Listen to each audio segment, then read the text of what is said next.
Spring had come. I'd been running around all day with Slog, and we were starving. We were crossing the square to Myers' pork shop. Slog stopped dead in his tracks. "What's up?" I said. He nodded across the square. "Look," he said. "Look at what?" "It's me dad," he whispered. "Your dad?" "Aye." I just looked at him. "That bloke there," he said. "What bloke? Where?" "Him on the bench, him with the cap on, him with the stick." I shielded my eyes from the sun with my hand and tried to see. The bloke had his hands resting on the top of the stick.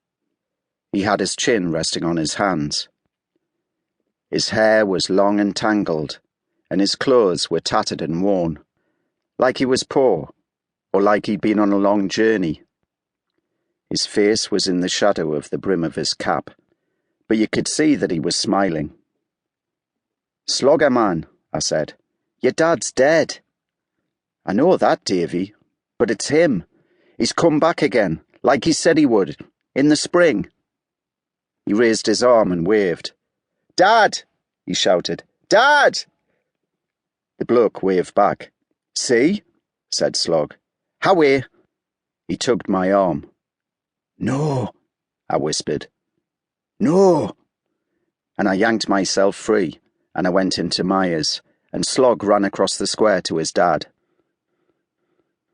Slog's dad had been a bin man, a skinny bloke with a creased face and a greasy flat cap. He was always puffing on a woodbine. He hung on to the back of the bin wagon as it lurched through the neighbourhood, jumped off and on, slung the bins over his shoulder, tipped the muck into the back. He was forever singing hymns. Faith of our fathers, Hail glorious St. Patrick, stuff like that. "Here he comes again," my mam would say as he bashed the bins and belted out "O Sacred Heart" at 8 o'clock on a Thursday morning.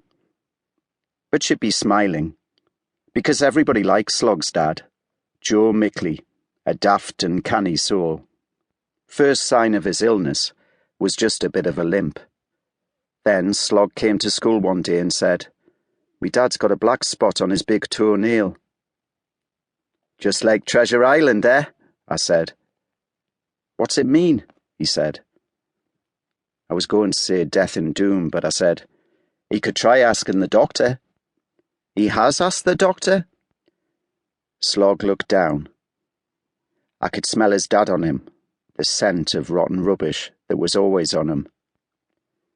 They lived just down the street from us, and the whole house had that smell in it, no matter how much Mrs. Mickley washed and scrubbed. Slog's dad knew it. He said it was the smell of the earth. He said there'd be nowt like it in heaven. "The doctor said it's nowt," Slog said, "but he's staying in bed today, and he's going to hospital tomorrow." "What's it mean, Davie?" "How should I know?" I said. I shrugged. "It's just a spot, man, Slog," I said. Everything happened fast after that. They took the big toe off, then the foot, then the leg to halfway up the thigh. Slog said his mother reckoned his dad had caught some germs from the bins. My mother said it was all the woodbines he puffed. Whatever it was, it seemed they stopped it. They fitted a tin leg on him and sent him home. It was the end of the bins, of course. He took to sitting on the little garden wall outside the house. Mrs.